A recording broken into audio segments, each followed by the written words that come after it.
All right, guys, Coach Laird here. I wanted to do this video for a while now because off-season is in full swing now.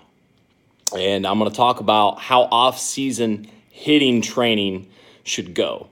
Whether you're doing lessons, whether it's private lessons, semi-private lessons, group lessons, whatever it is, this is how your off-season hitting should go. And this is what you need to be aware of, and especially parents, other coaches, and players need to be aware of. So this is for everyone.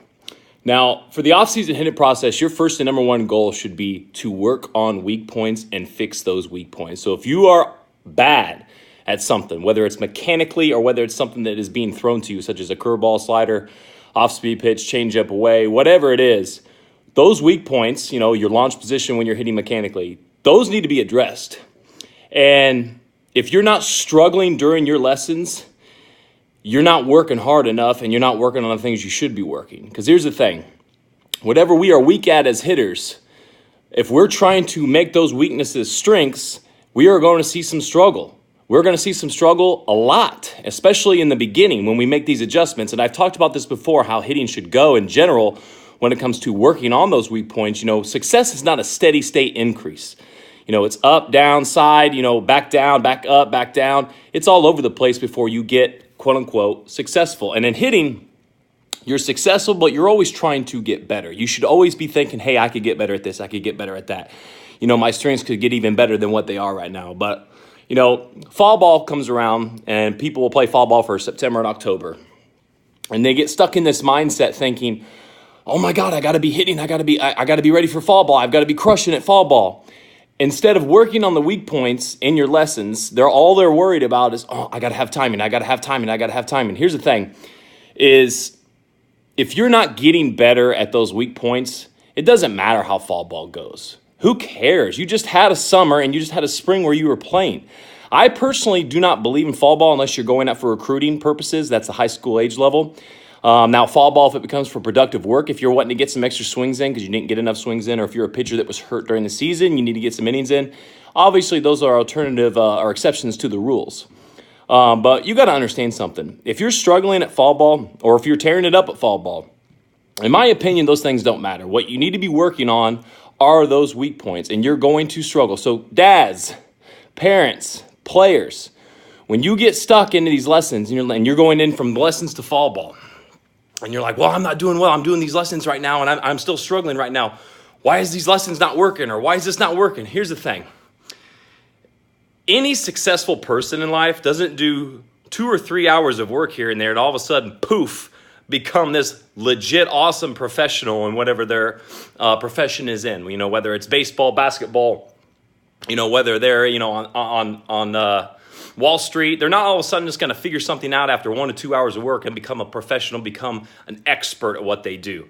It takes hours and hours and hours and hours and repetition after repetition and knowledge building and asking questions and figuring out questions and failing and going through adversity, failing again, and then conquering those failures and conquering those adversities.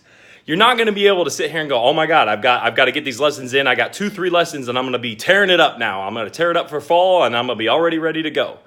That's not how things work.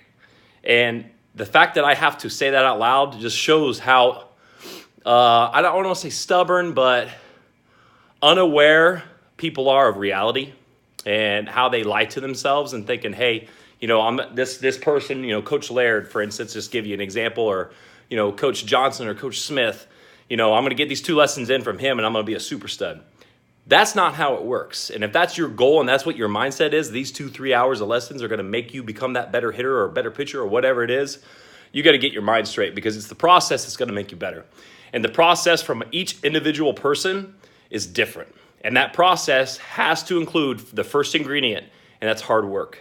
You can't hit 1 time a week in a lesson and automatically be a super stud. You can't have a couple lessons before fall ball and automatically think that you're going to get better. You know what I'm saying? It's a process. It's a long-term development. It's a long-term commitment. If you're not ready to make that commitment, if you think that's going to be any kind of short road to becoming successful, it is mind-boggling. Because people come with me with problems, and they've been hitting, say they're 15, 16 years old, and they've been hitting like this their entire lives. And they have 4 or 5 lessons, and they automatically think, oh my God, I fixed all these problems. That's not how it works. It takes months to rewire that CNS, to create that muscle memory, to reorganize those movements and create new movement patterns that are more efficient with the body. You can't have a couple hours here and there and think that you're doing those movements correctly when you're on your own after the coach gives you homework and think that you immediately have fixed the problem. It will take you an entire off season to get that work in. And in reality, there is no off season, because if you're serious about it, whether you're playing multiple sports, I played 5 sports until I was 15 years old, and I still found time to hit, because hitting was one of the things I took pride in. I would hit at least 2-3 times a week, whether it was my dad while I was playing, basketball growing up, playing football growing up, boxing growing up. It doesn't matter. I was still finding time to hit.